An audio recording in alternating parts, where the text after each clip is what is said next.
Hey everybody, I'm Dr. Michael Hartley with Action Coach. What needs to pivot in my business, kickstart your day, get you refocused, because business is changing daily right now. Good morning again. I am Dr. Michael Hartley. I'm a non-medical type of doctor. I operate on business.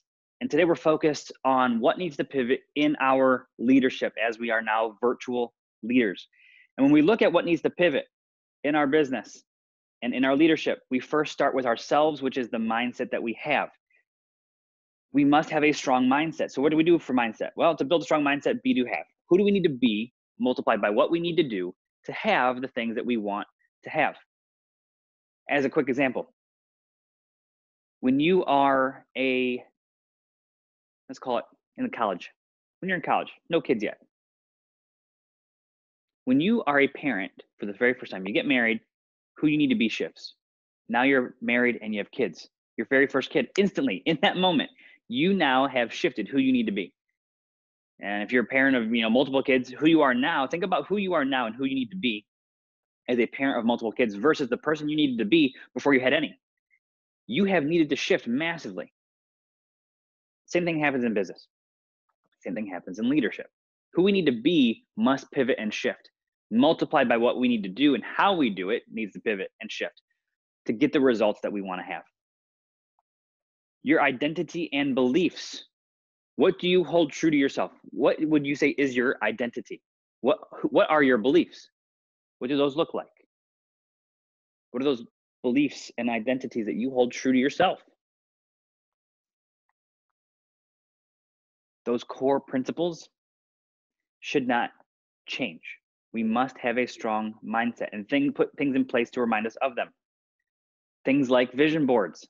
If you don't have a vision board, you should. You look at the most successful people in the world, they have vision boards that they look at every single day and update as they accomplish things.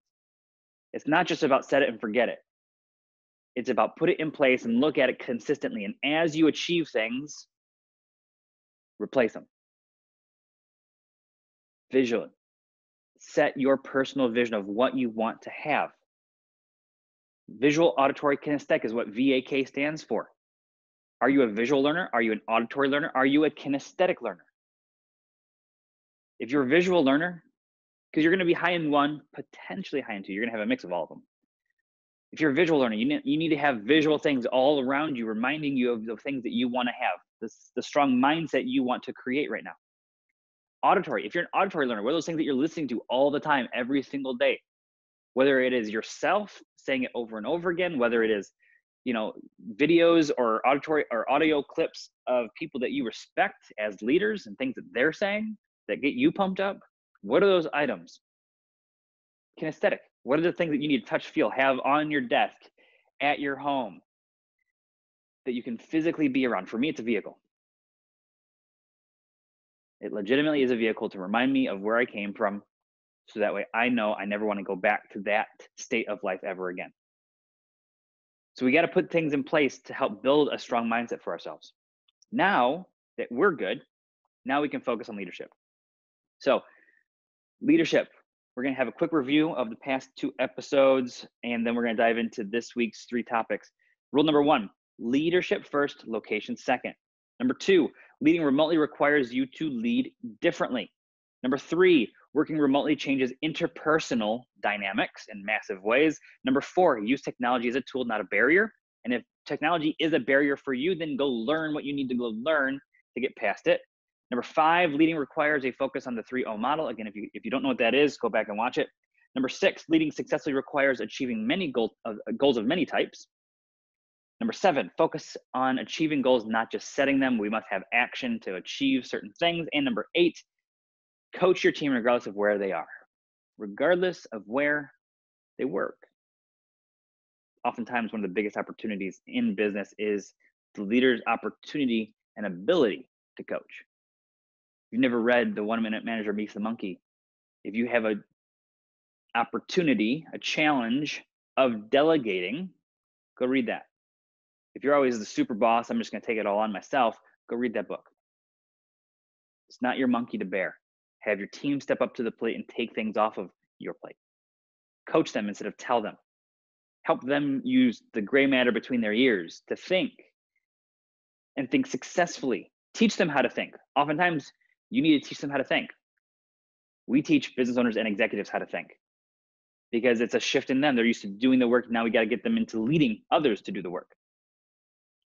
Which leads us into number 9, communicate in ways that work best for others rather than your personal preference. Reference the platinum rule for style and method of communication, not the golden rule. Here's why. Golden rule states, treat others how you want to be treated. Platinum rule, treat others how they want to be treated. This is about them, it's not about you.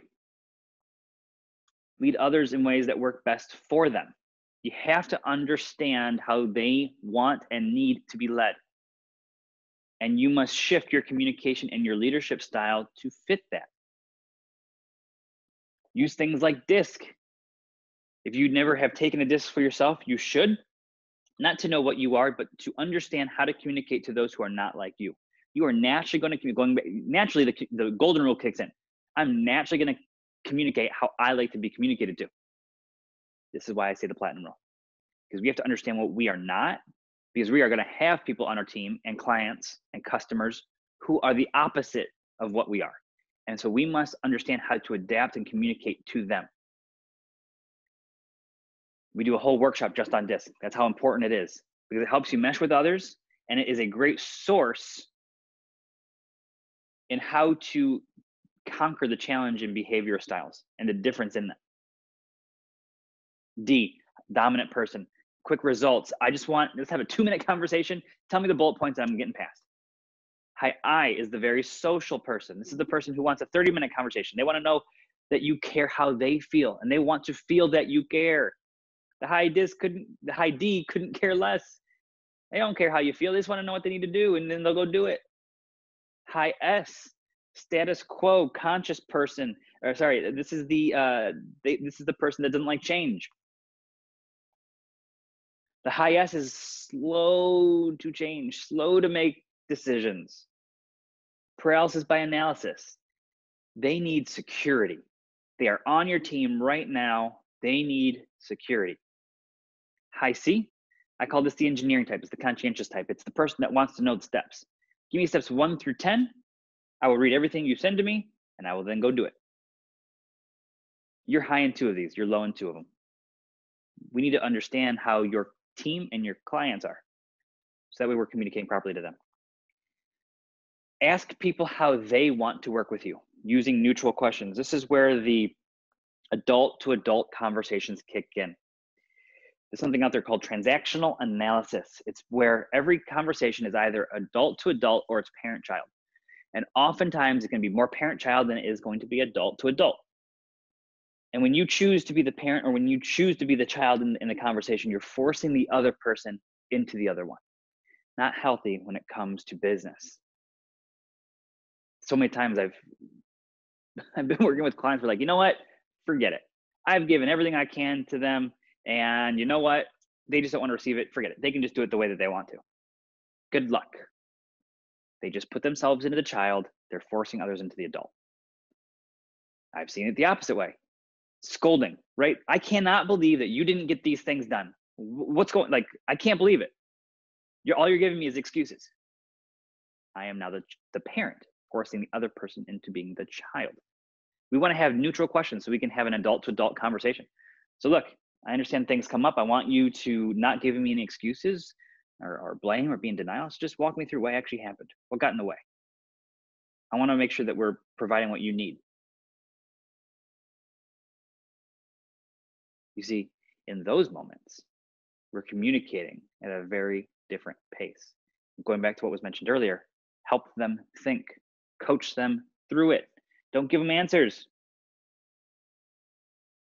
Number 10, leading successfully requires an understanding of what people are thinking, not just doing. Leaders need to see and be seen. How you gather information needed to understand what is going on within the organization is what you need to see. You need to have all the optics, not just on the tasks and results, not just on those activities.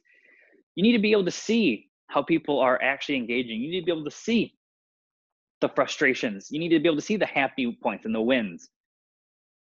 You have to be able to see clearly. There was a song, I can see clearly now the rain is gone. Right now, we got a lot of rain in our business. So, how do you see clearly through all of it? And then you must be seen, how others get their information about and from you as the leader. Some things are great in text messages or in chat. Some things are okay for emails. Some things should be phone calls. Some things right now, more now than ever, need to be video conferencing, right? Zoom is hitting all-time critical levels right now. They can't handle the amount of traffic that they are seeing. They put out a notice a couple of days ago that they're throttling certain things when you have more than a certain number of people on a call. It's not no longer going to guarantee HD quality. It's going to go back to standard def quality. We haven't lived in a standard def world in a very long time. And they're like, we got to go back to that because we can't handle the amount of traffic right now.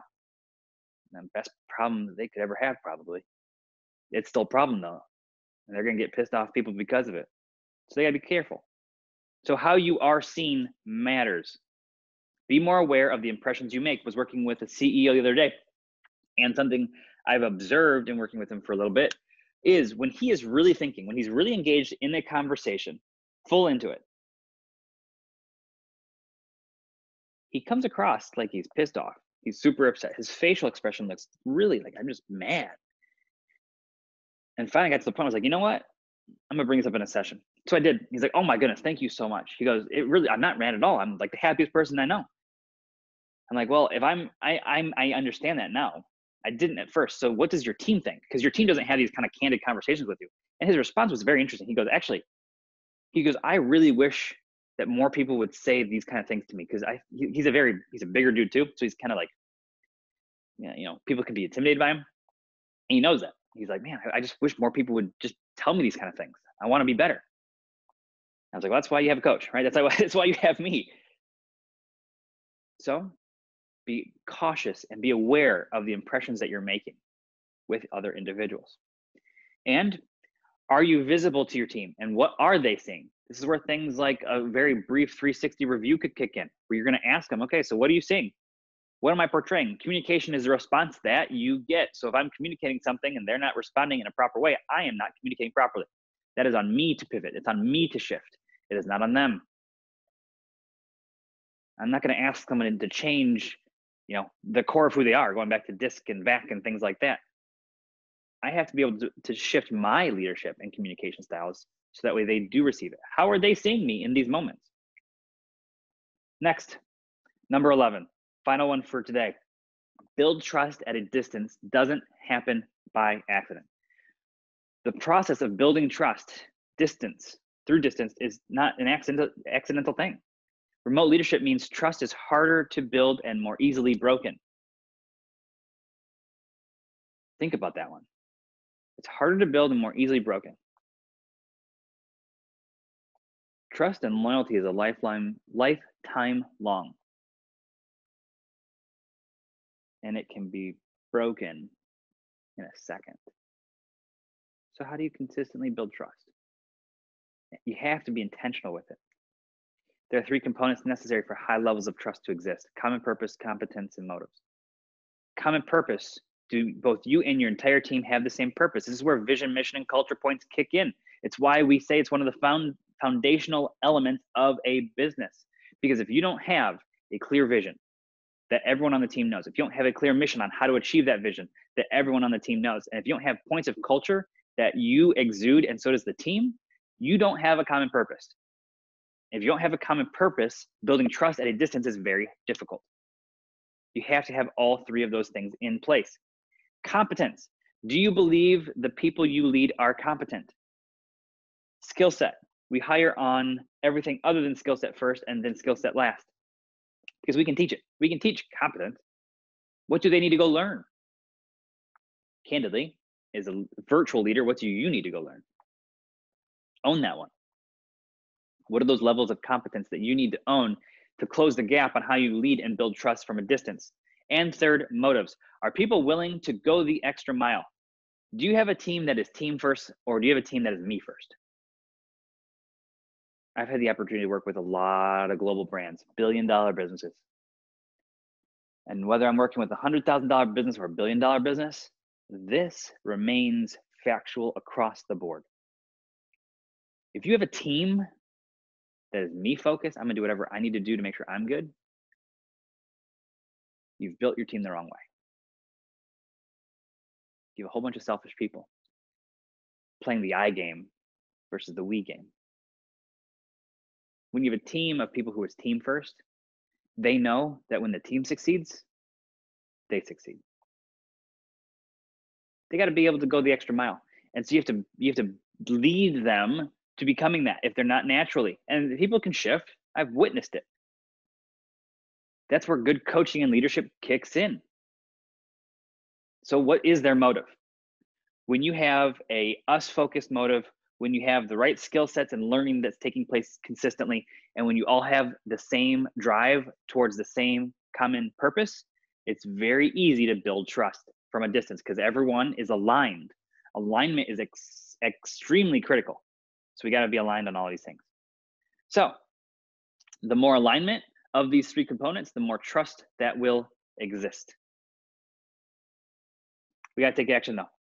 So of the topics from today, what are two things you're going to pivot, wherever you're watching this right now, whether it's on your phone, on your computer, wherever you're watching it, what are two things based off of this that you're going to pivot in your leadership? And by when? By when will you make those pivots? Just learning it is head knowledge. We got to put that into action. And as virtual leaders, we need to virtually connect with others. So how do we do that? Well,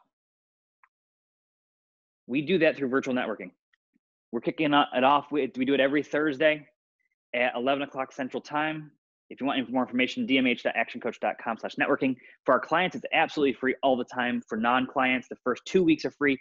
And then it's $47 a month after that. And once you are fully into this thing, your first month as a paid member, we're also throwing in our 9+ months of video education to help move you forward. Which is so your first month is a $47 investment, and it's over $300 in value. So first 2 weeks are free regardless. So that way we get to show you how we're going to add value to your business through networking. We do three primary things. We do a little bit of education each time. We connect with others in smaller groups, and we add value. And if you want to understand how that actually takes place, you got to join us because it's a lot of fun.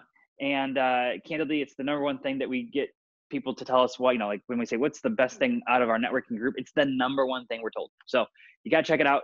First 2 weeks are free. I guarantee we're one of the only networking groups that will add value to you and your business every single week. So come check it out and bring someone with you. More people in it, the more connecting, the more value we can add. So I'm Dr. Michael Hartley. I'm here to elevate your business, enhance your lifestyle. If you're not connected with us, get connected with us. We're doing these things every single day, Monday through Friday. Looking forward to hearing from you and your learnings at the networking group. Bye for now.